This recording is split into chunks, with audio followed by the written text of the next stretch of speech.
আসসালামু আলাইকুম আরহামাতুল্লাহি ওয়া বারাকাতুহ। আলহামদুলিল্লাহি ওয়াহদাহ ওয়াসসালাতু ওয়াসসালামু আলা মান লা নাবিয়্যা বা'দাহ, আম্মা বা'দ।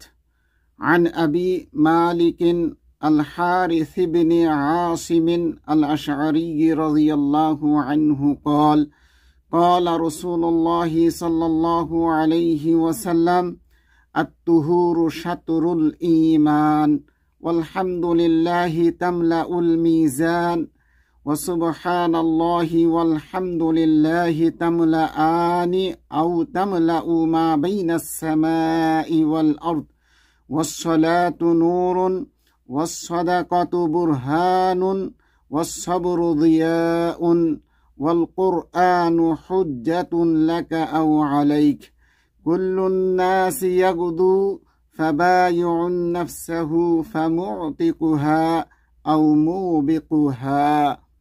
রওয়াহু মুসলিম। শ্রদ্ধ দিনী ভাইরা, আজকে যে বিষয়ের উপর আলোচনা বিষয় হচ্ছে আত-তুহুরু শাতরুল ঈমান, পবিত্রতা ঈমানের অর্ধেক।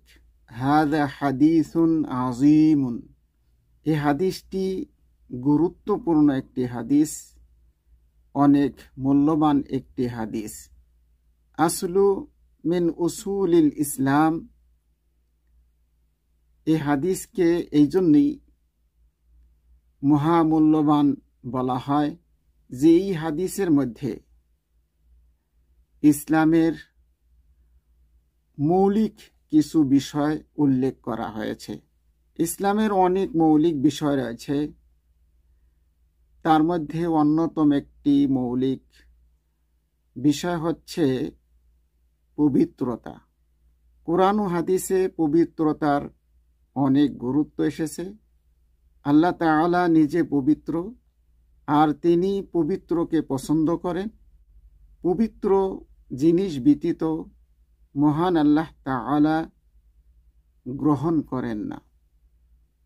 অনেক ইবাদতের ক্ষেত্রে পবিত্রতা শর্ত,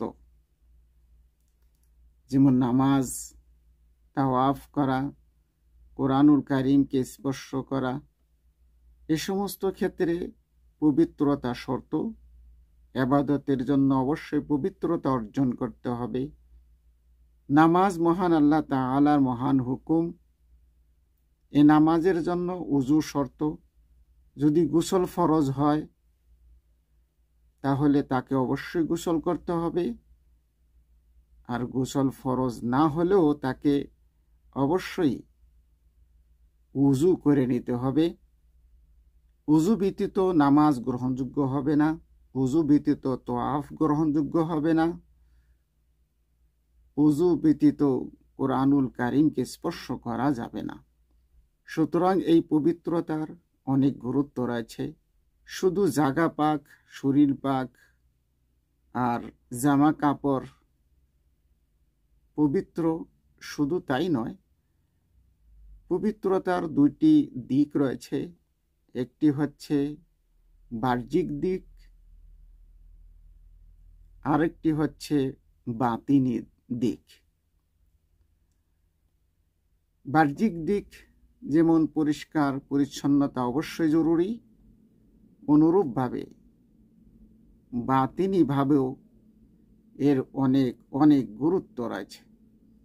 আর তা হচ্ছে অন্তরের সাথে সম্পর্ক।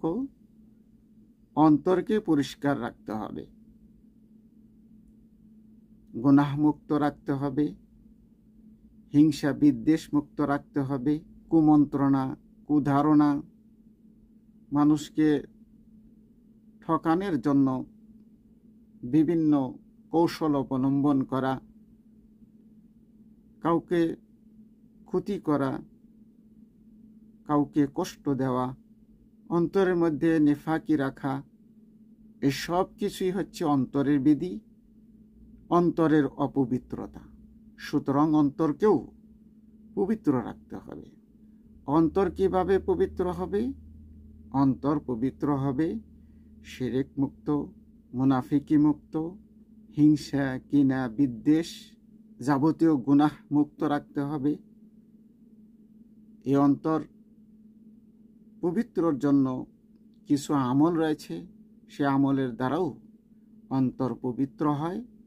তা হচ্ছে আল্লাহ পাকের জিকির দ্বারা অন্তর পবিত্র হয়, কোরআনুল কারীম তেলাওয়াতের দ্বারা অন্তর পবিত্র হয়। সেজন্য আমাদেরকে জিকির করতে হবে।